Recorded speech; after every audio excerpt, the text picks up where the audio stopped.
The Grand Menagerie Arena smelled like money and exotic animals.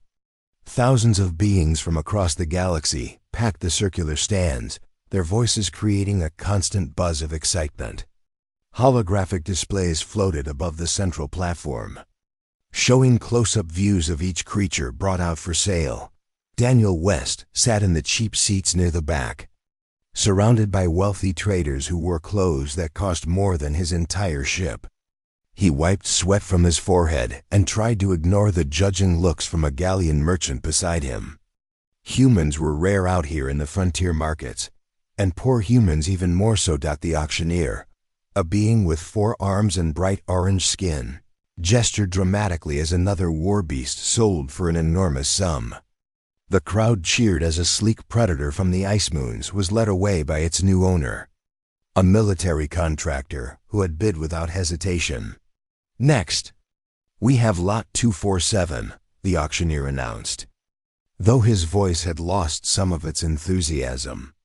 A Dravix, formerly of the Border Wars military division. The gates opened. What emerged made the entire arena fall silent for a moment, before laughter erupted like a wave.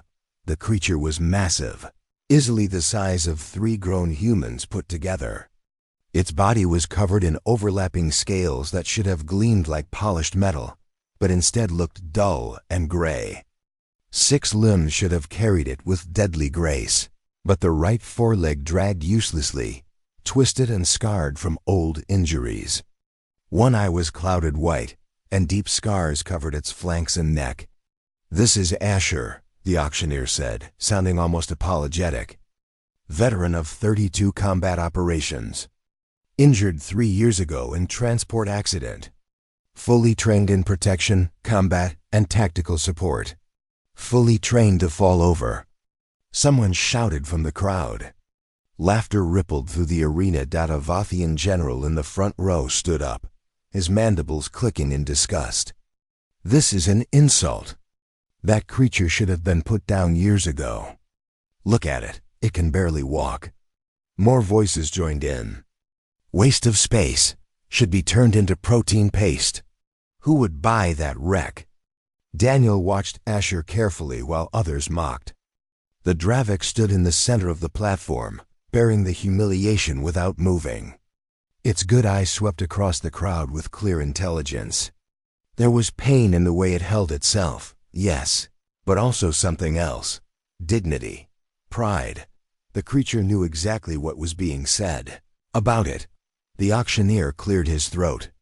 "We'll start bidding at 500 credits. Do I hear 500? Silence, someone coughed. A few beings got up to leave, deciding the auction was wasting their time. 400? The auctioneer tried, his voice getting desperate. 300? Surely someone can use a trained Dravix for something. Daniel had spent 15 years working in the frontier zones, fixing broken equipment that everyone else threw away. He salvaged crashed ships, repaired supposedly ruined engines, and rebuilt tech that others said was impossible to fix. He had learned one important truth in those years. Most people only saw what something was, not what it could become. He looked at Asher again.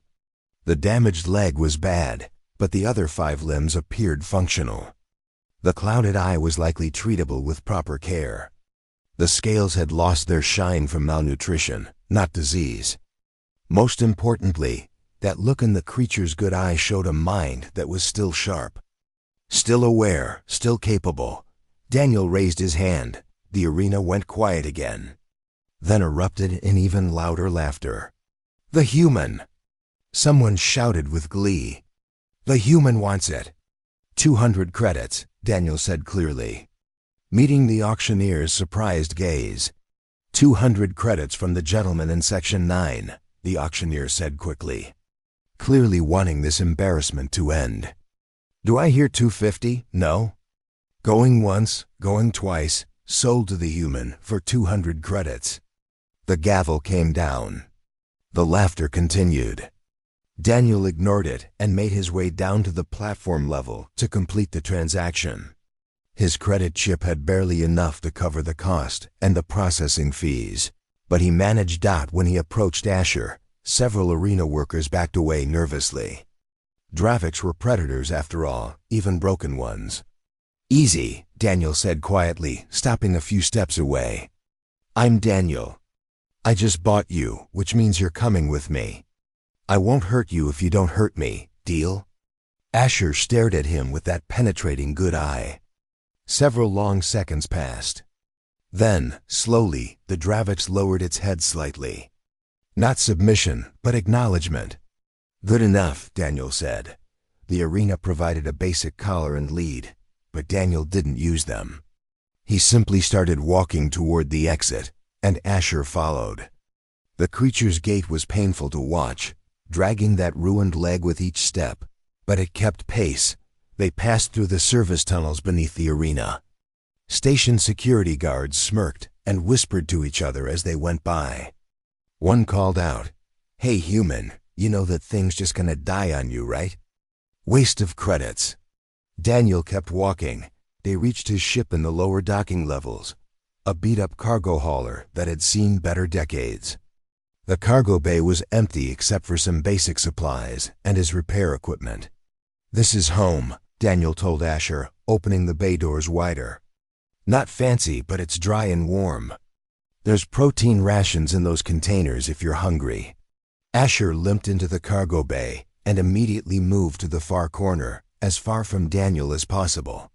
The Draviks lay down with a heavy thud and turned its head away. Daniel nodded to himself. Trust would take time. That was fine. He had plenty of time. As his ship undocked from Helios 7 station and turned toward the frontier zones, Daniel pulled up everything he could find about Dravik's biology and care on his database. The information was limited but useful. Draviks bonded deeply with their handlers. They were highly intelligent, capable of complex problem-solving, and naturally loyal to their pack. Asher had lost its entire pack in that crash 3 years ago.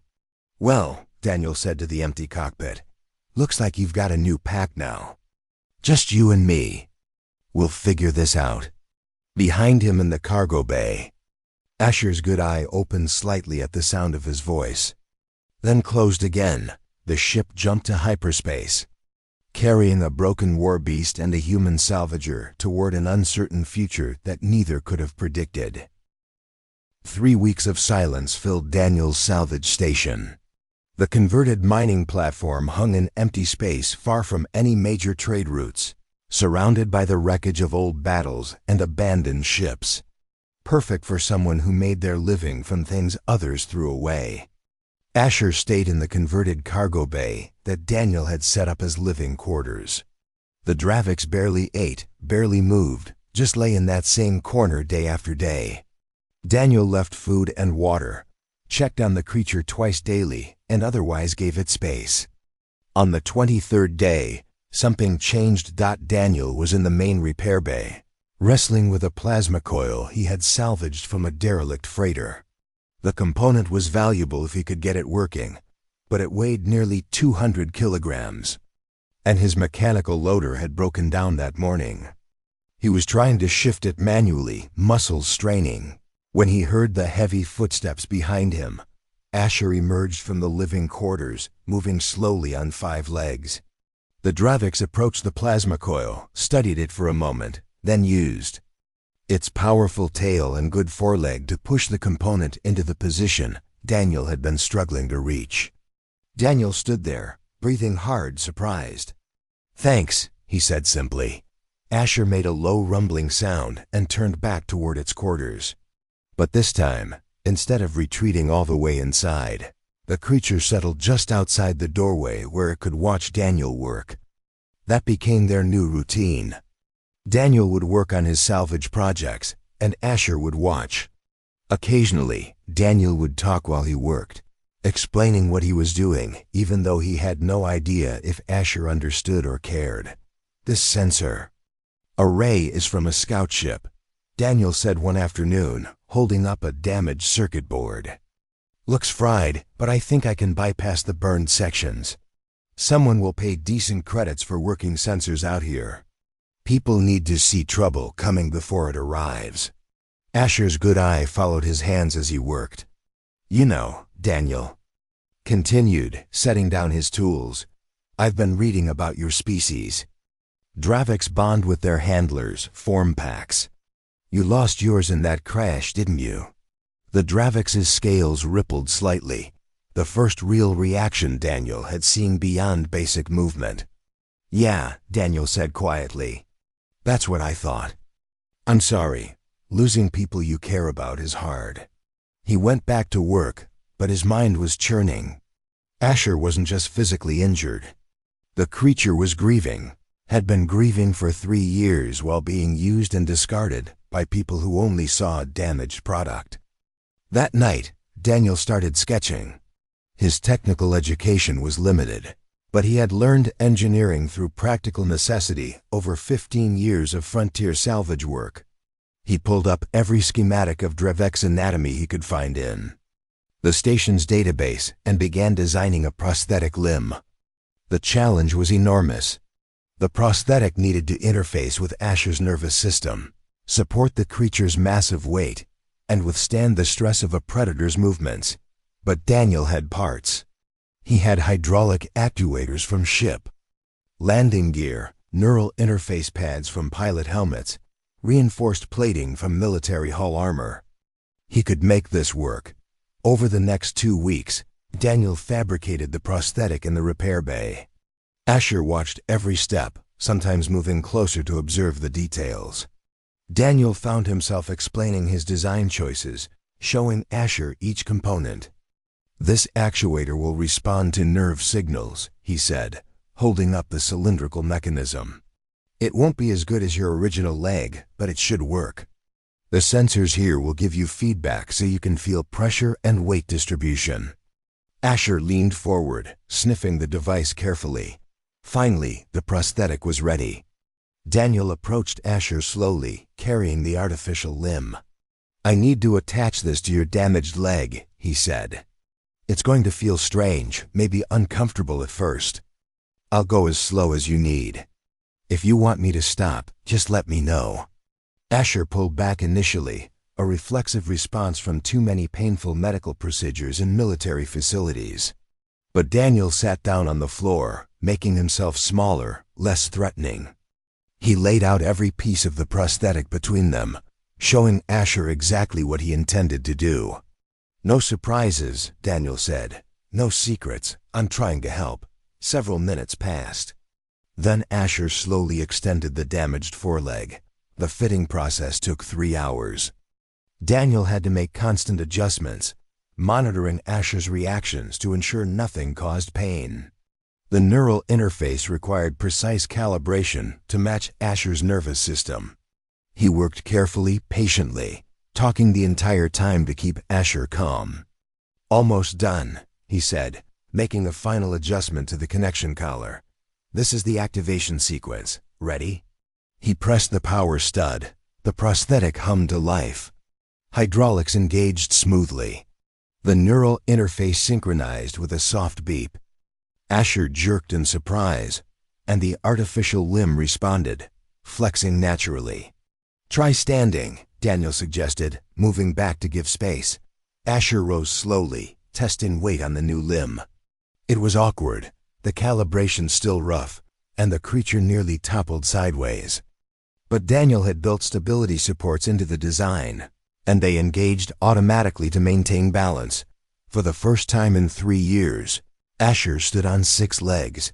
The Dravix made a sound that vibrated through the entire bay, something between a purr and a deep rumble. The creature took one step, then another. Clumsy, uncoordinated, but moving forward. Daniel found himself grinning. "Yeah? How does it feel?" Asher turned to look at him, and something had changed in that good eye. Not just gratitude, but recognition. Understanding. This human had seen past the broken exterior to the being underneath. This human had spent weeks building something just to help. The Dravix moved closer and gently pressed its massive head against Daniel's shoulder, careful not to knock him over. Daniel reached up and placed his hand on Asher's scarred snout. "We're going to be okay," he said. "Both of us." From that moment, Everything was different. They weren't owner and animal, handler and war beast. They were partners, working together. In the vast emptiness of space, two broken souls who had found something worth rebuilding in each other. 4 months transformed everything. Daniel's station became a place of routine and purpose rather than lonely isolation. Each morning, he and Asher would walk the perimeter corridors together, building the Dravex's strength and coordination with the prosthetic. Each afternoon, they worked together on salvage projects, with Asher learning to use tools and equipment in ways that surprised Daniel constantly. The prosthetic improved with each iteration. Daniel upgraded the hydraulics, refined the neural interface, added better shock absorption. Asher's scales regained their natural metallic shine as proper nutrition and exercise restored health. Even the clouded eye cleared somewhat, though it would never see perfectly again. Other salvagers and traders who stopped at the station noticed the change. Most were impressed, though some remained doubtful. "Still just a cripple," one galleon trader muttered to his companion while Daniel refueled their ship. "Pretty expensive pet project for a human who barely makes enough to survive." Daniel ignored the comment. He had heard worse, but word was spreading through the frontier networks. The charity case Dravix was recovering. Some old military veterans who stopped by recognized Asher from war records and shared stories about the creature's former unit. How they had been legendary for impossible rescue missions in contested zones. Asher's team once held a defensive position for 6 days against overwhelming numbers, an aging Vothian soldier told Daniel over drinks. Lost 3 handlers in that operation, but saved 2,000 civilians. That Dravix earned every combat decoration our military offers. Daniel looked at Asher, who was resting nearby. Why did they give up on him after the crash? The Vothian's expression darkened. Military doesn't have time for rehabilitation. Cheaper to train new war beasts than fix broken ones. That's how they think.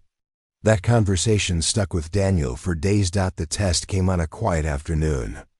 Daniel was running diagnostics on the station's aging defensive grid when proximity alarms blared. His monitor showed a damaged courier ship limping into scanning range.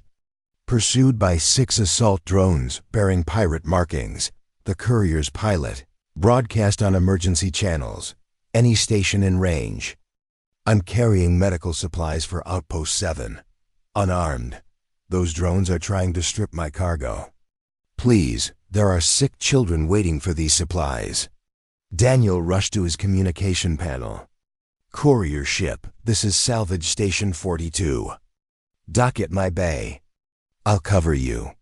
"Station 42, those are military-grade assault drones. Do you have defensive capabilities?"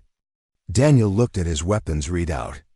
2-point defense guns with limited ammunition. Shields that would last maybe 30 seconds against concentrated fire. "I'll manage," he said with more confidence than he felt. The courier ship docked as the drones closed in. Daniel powered up his defensive systems, knowing they were completely inadequate. 6 drones against his minimal armament meant he would last minutes at best. Asher appeared beside him in the control room, moving with smooth purpose. The Dravix looked at the tactical display, then at Daniel, and the intent was clear.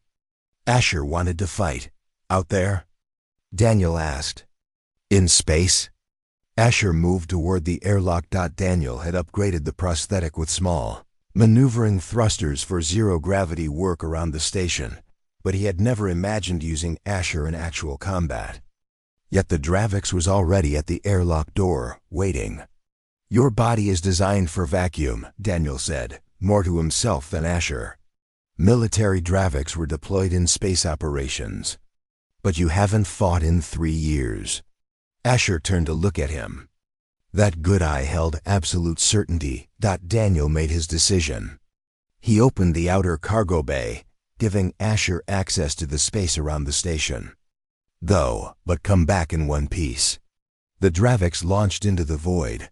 What Daniel witnessed through the external cameras was poetry written in violence. Asher moved through zero gravity like a creature born to it, using the thruster-equipped prosthetic for precise maneuvering that combined with natural grace. The assault drones were programmed for ship-to-ship combat, not for a predator that treated vacuum like a hunting ground.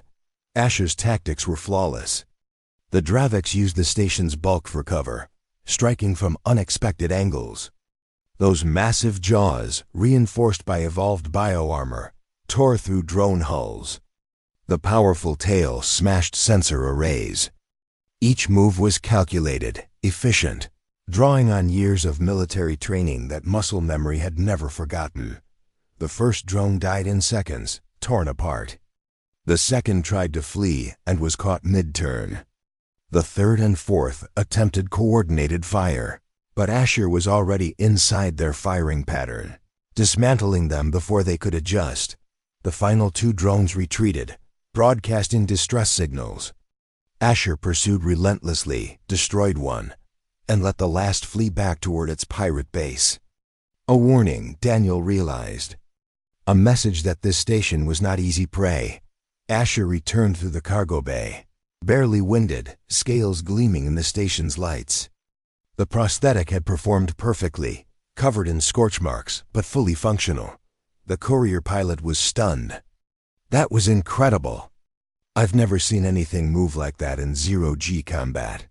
Thank you, Daniel said simply, helping the pilot prepare for departure. Get those supplies to Outpost 7. After the courier left, Daniel stood with Asher in the cargo bay, looking at the debris field of destroyed drones drifting outside. You're not broken, Daniel said quietly. You never were. You just needed someone to believe in you. Asher pressed against his side, that deep rumbling purr vibrating through the floor. Word of the incident spread fast. Within days, other frontier stations were talking about the salvager with the legendary war beast. Traders shared the story at every port. Military veterans who had served with Dravix units expressed amazement that Asher was not only alive but fighting again. But Daniel cared less about the reputation than the look in Asher's eyes. The creature stood taller now, moved with confidence and purpose. Asher had found something in that battle that no amount of physical therapy could provide. Proof that the warrior within was not lost, just waiting to be rediscovered. Together, on the edge of known space, they had become something more than the sum of their broken parts. The legend was beginning, though neither of them realized how far it would reach. 6 months after the drone incident, a sleek diplomatic shuttle docked at Daniel's station. The visitor wore the insignia of the Stellar Compact, a coalition of independent frontier worlds that operated outside the major galactic governments. Her name was Ambassador Roth, a professional woman with gray hair and tired eyes. She got straight to business. Mr. West, we have a situation that requires your unique skills. More specifically, we need you and Asher. Daniel set down his welding torch. I'm a salvager, not a soldier, we're aware. Roth pulled up a holographic display showing an ice world covered in violent storms. This is Frost 9. 2 weeks ago, a research outpost went dark. 15 people stationed there, including 3 children of the science staff. We've sent 3 military rescue teams. All failed. Failed how? The planet has extreme conditions. Temperatures that freeze standard equipment within hours. Electromagnetic storms that disable most electronics. And the local predators have evolved to hunt anything with a heat signature. Roth met his eyes. Our military approaches every problem with overwhelming force. Heavy vehicles, air support, large teams. None of it works in those conditions. We need someone who thinks differently. Daniel studied the planetary data. Everything about Frost 9 was hostile to life. What makes you think I can do better? You turned a war beast everyone called worthless into one of the most effective fighters in the frontier zones. You solve problems others say are impossible. You adapt. Roth paused. Those children have been alone in the dark for 2 weeks. No one else is willing to try. Daniel looked at Asher, who had been listening quietly. "What do you think?" The Dravix moved to the holographic display, studying the ice world with clear interest. Then Asher turned to Daniel and gave a low growl of agreement. "The pay is substantial," Roth added. "Enough to upgrade your entire station." Daniel shook his head. "I don't care about the money. If there are kids down there, we'll go. But I need a week to prepare." Roth nodded. "You have 5 days. That's all we can spare." Daniel spent those 5 days in focused preparation. He upgraded Asher's prosthetic with heating elements and reinforced plating designed for extreme cold. He fabricated insulated armor for both of them using materials from his salvage stores. He studied every detail of Frost 9's ecosystem and read the reports from the failed rescue attempts. The pattern was clear. Every military team had tried to force their way through using technology and firepower. The planet defeated them every time. Daniel needed a different approach. Work with the environment, move light and fast, and trust in adaptation rather than overwhelming strength. He also modified a scanner to detect heat signatures through the electromagnetic interference. They would need to track both survivors and predators in conditions where normal sensors would fail. During the preparation, Daniel worked with Asher on new communication methods. The electromagnetic storms would disable their communicators, so they developed a system of gestures and movements. Building on the intuitive understanding they had already developed, the journey to Frost 9 took 3 days. As their shuttle entered the planet's atmosphere, electromagnetic storms immediately began interfering with systems. Warning lights flashed across the control panel. "This is going to be rough," Daniel muttered, fighting with the controls. A massive electrical discharge hit the shuttle's port wing. Alarms screamed. The shuttle spun violently, losing altitude too fast.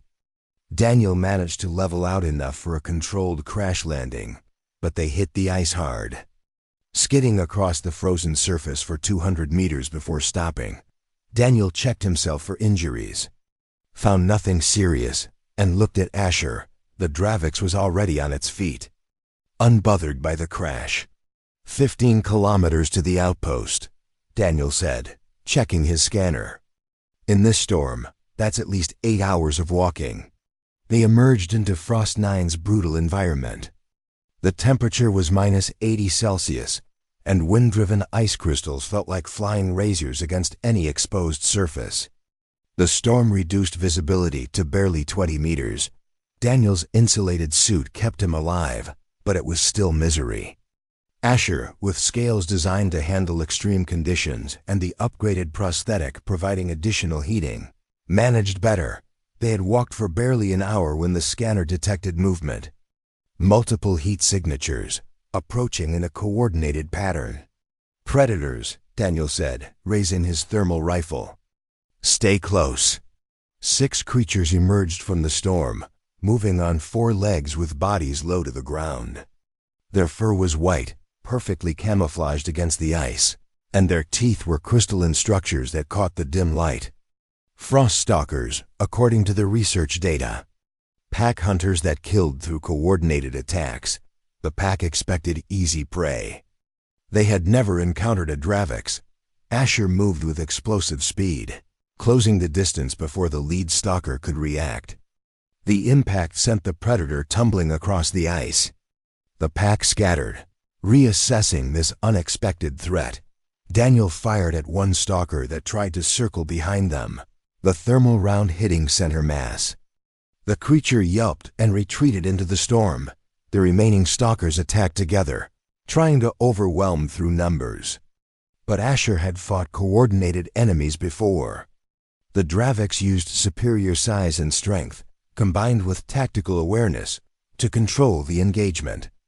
Within 2 minutes, 3 stalkers were dead and the rest had fled. Daniel checked his scanner, breathing hard. That was the welcoming committee. "It's going to get worse." Asher rumbled agreement and started walking toward the outpost. As they pushed through the howling storm, Daniel realized something important. Out here, in these impossible conditions, he and Asher worked perfectly together. They didn't need words or technology to coordinate. Each understood the other's intentions through simple movement and awareness. They covered each other's weaknesses naturally, fought as one unit, and faced the hostile world with shared determination. The outpost appeared ahead through the storm, a dark silhouette against white chaos. Whatever they found inside, they would handle it together. Daniel checked his weapon and felt Asher move closer beside him. The legend they were building wasn't about individual achievement. It was about the partnership, the bond between two beings who had both been broken and had rebuilt each other into something stronger than either could be alone. They approached the outpost doors, ready for whatever came next. The research outpost was worse than Daniel expected. Deep cracks split the walls, and the main entrance had been torn apart by something massive. Power was completely offline, leaving the facility as cold as the planet outside. But his scanner showed life signs underground, in the shelter level. The problem revealed itself immediately. 8 enormous creatures surrounded the outpost, each the size of a small transport vehicle. They looked like arthropods, with segmented bodies covered in thick plates and massive mandibles that could crush metal. Bioluminescent patterns glowed along their shells, pulsing in coordinated rhythm. Titan crawlers, Daniel whispered, recognizing them from the research files. The apex predators of Frost 9, intelligent pack hunters with nearly impenetrable armor. They were trying to dig down to the shelter where the survivors had barricaded themselves. Asher growled low, assessing the threat.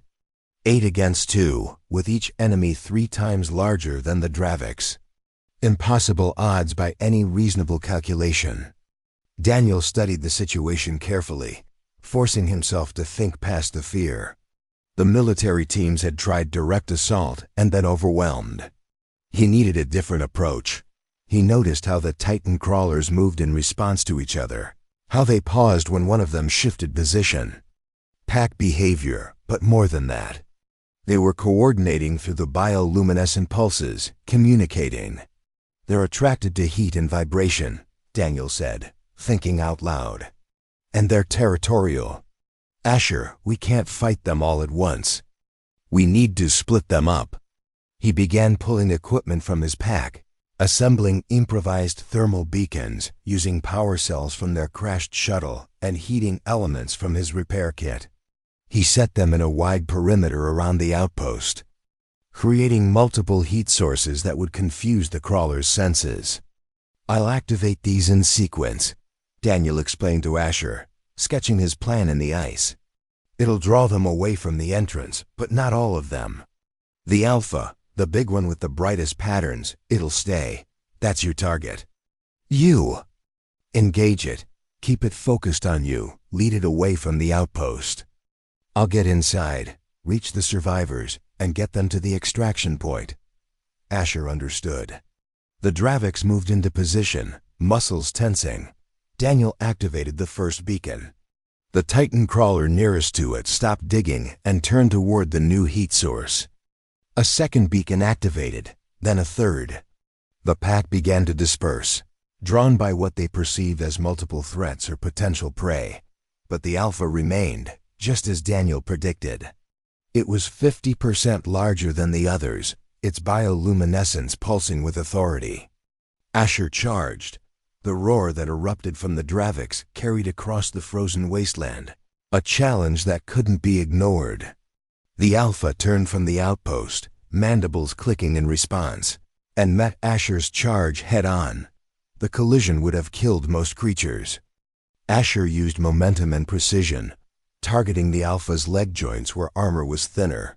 The Titan crawler was powerful but slow, relying on overwhelming force. Asher was faster, more tactical, and had 3 years of pain to drive every strike.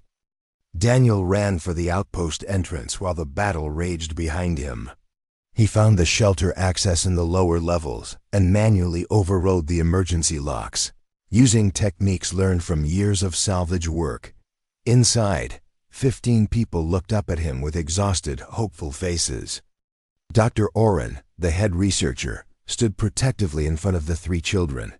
"I'm Daniel West," he said quickly. "Stellar Compact sent me.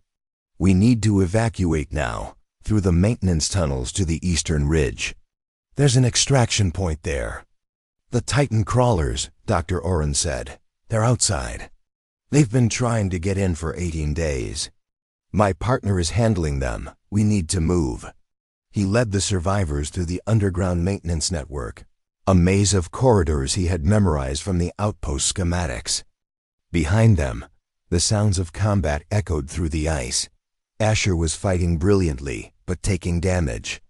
The Alpha's mandibles had cracked several scales, and blood froze instantly in the extreme cold.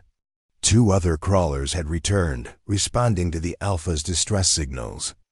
Now Asher faced three of the massive predators. The Dravix used the terrain, leading them onto thin ice, forcing them to split their attention. Every move was calculated to buy time for Daniel and the survivors to escape. Asher wasn't trying to win, just to survive long enough. Daniel got the survivors to the surface on the eastern ridge and activated the emergency beacon for extraction. Stellar Compact ships would be here in minutes. The survivors were safe, but Asher was still fighting, now surrounded by three Titan crawlers who had learned to coordinate against this dangerous prey. The Dravix was slowing, injuries accumulating, prosthetics showing damage from impacts. Dr. Oren grabbed Daniel's arm. "You did it. The rescue ships will be here soon. We can go." Daniel looked at her, then at the distant battle. "You go. I'm not leaving without Asher. That's suicide. You're one human against those things."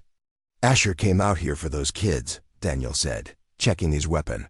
"Bought us time at the cost of everything. I'm not abandoning my partner." He ran back toward the battle before anyone could stop him.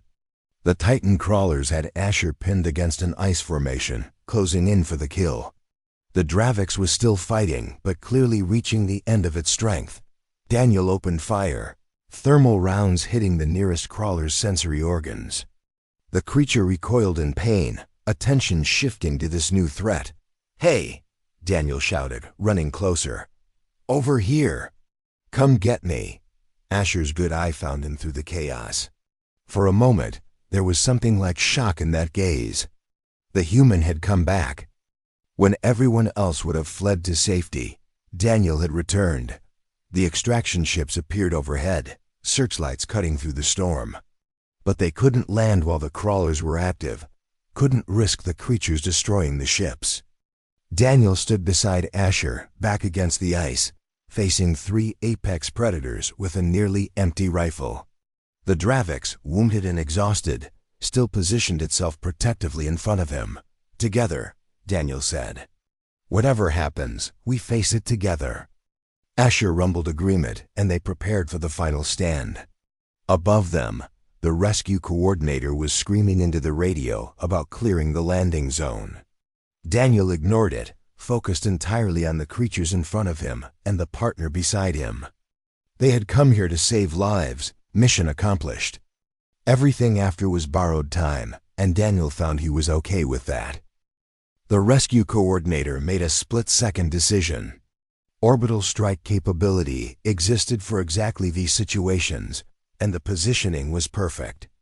Precision fire lanced down from the Stellar Compact ships overhead, hitting the ice around the Titan crawlers with calculated accuracy. The impacts weren't close enough to endanger Daniel or Asher, but the massive explosion sent shock waves through the ice, creating fissures and confusion. The crawlers, already injured from fighting Asher, found themselves standing on fracturing ground with new threats from above. The Alpha made a tactical retreat, diving into a cavern system that opened beneath the breaking ice. The other two crawlers followed their leader, disappearing into the planet's depths. Territorial predators knew when to abandon a hunt that had become too costly. Medical teams rushed forward as the rescue ships landed. They surrounded Asher immediately, though none seemed certain how to treat a Dravix. Dr. Oren pushed through. using her xenobiology expertise to guide them. Daniel refused treatment for his own minor injuries until Asher was stabilized. The Dravix had multiple cracked scales, deep lacerations, and the prosthetic had sustained serious damage. But nothing was fatal, and the medics managed to stop the bleeding and provide pain medication suitable for Dravix biology.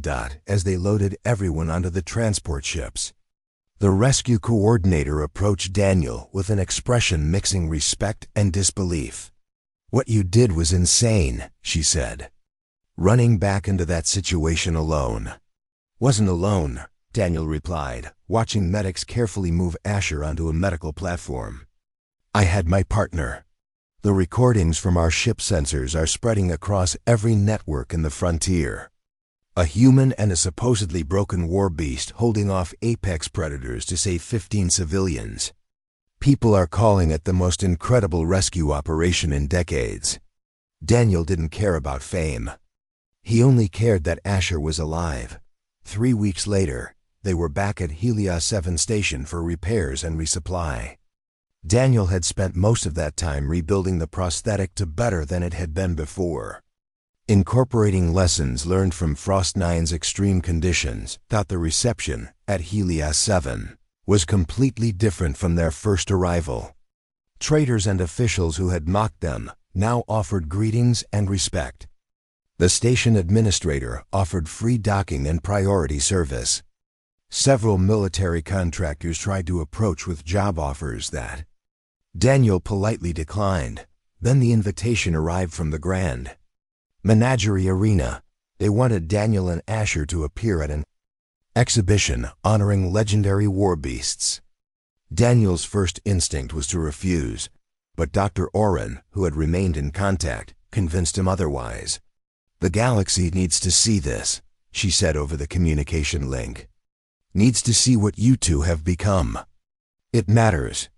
Daniel agreed, though he remained uncomfortable with the attention. The arena was packed when they arrived, filled with many of the same beings who had been present at the original auction. The announcer's voice boomed across the space. "Ladies and gentlemen, beings of all species, we present the legendary Dravix Asher and its partner, Daniel West, heroes of the Frost 9 rescue operation." They entered the arena together. Asher moved with grace and power, the rebuilt prosthetic functioning flawlessly. The Dravix's scales gleamed under the lights, scars visible but worn like badges of honor. Daniel walked beside Asher as an equal, and the connection between them was obvious to everyone watching. The crowd erupted in applause. Some beings were on their feet, others making gestures of respect appropriate to their species. It was a complete reversal from the mockery that had filled this same space months ago. Then a Rani warlord stood in the premium seats. Daniel recognized him as one of those who had suggested Asher be euthanized at the auction. "A pretty story," the warlord called out, his translator making his words audible across the arena. "But any true war beast should prove itself in combat, not just in rescue operations against animals. My champion would tear through this cripple in moments." The crowd murmured. This was a calculated insult, an attempt to diminish what Daniel and Asher had accomplished. Daniel was about to respond when Asher stepped forward, letting out a low growl that silenced the entire arena. The challenge was accepted. The warlord's champion entered through the opposite gates. It was a genetically enhanced predator, massive and covered in bioengineered armor, bred specifically for arena combat. It had probably never lost a fight in its life. The battle lasted less than 3 minutes. Asher didn't use raw power or aggression. The Dravix used pure tactical superiority, experience from 32 combat operations, and intelligence that no amount of genetic enhancement could replicate. Every move was efficient and calculated. Asher controlled the engagement completely, anticipating the champion's attacks and responding with devastating precision. When the champion finally submitted, lying on its side in a clear gesture of surrender, the arena exploded with noise. Beings argued, cheered, and stared in shock. The Rani warlord sat down heavily. Silenced, Asher returned to Daniel's side, calm and unbothered, as if the demonstration had been nothing special. After the exhibition, military officials swarmed them with offers. Command positions, lucrative contracts, opportunities to train other handler teams. Daniel declined everything. "I'm not interested in working for organizations or becoming anyone's weapon," he told them. "Asher and I have a salvage station and a life we're happy with." But he did accept one agreement with the Stellar Compact. They would respond to emergency situations involving civilian lives on their own terms when they chose to help. Weeks later, Daniel and Asher were back at their frontier station, working together in comfortable routine. Life returned to normal, repairing salvage and taking apart broken equipment. But messages arrived regularly from across the frontier now, people inspired by their story. Handlers starting rehabilitation programs for injured war beasts. Updates from the Frost 9 survivors about how they were rebuilding their lives. One evening, Daniel sat in the observation deck with Asher resting beside him, looking out at the stars. The Dravix's scales had fully healed, and the prosthetic had become so natural that it was easy to forget it wasn't organic. "The galaxy mocked you," Daniel said quietly. "Called you worthless, broken beyond repair. But they were wrong. You were never broken. You just needed someone to see what you really were." Asher made that deep rumbling sound and pressed closer. The legend wasn't about redemption or a human savior. It was about what happened when someone refused to give up, when loyalty was given freely, and when two beings found strength in each other that neither possessed alone. Somewhere in the frontier zones, in a converted mining station, a partnership existed that transcended species and proved that some bonds could not be measured by the standards of profit or utility. The galaxy had mocked the crippled war beast. Now they spoke its name with respect, and they told stories about the human who saw potential where others saw only loss. The legend was real, forged through choice and courage and the simple refusal to abandon each other. And it was just beginning.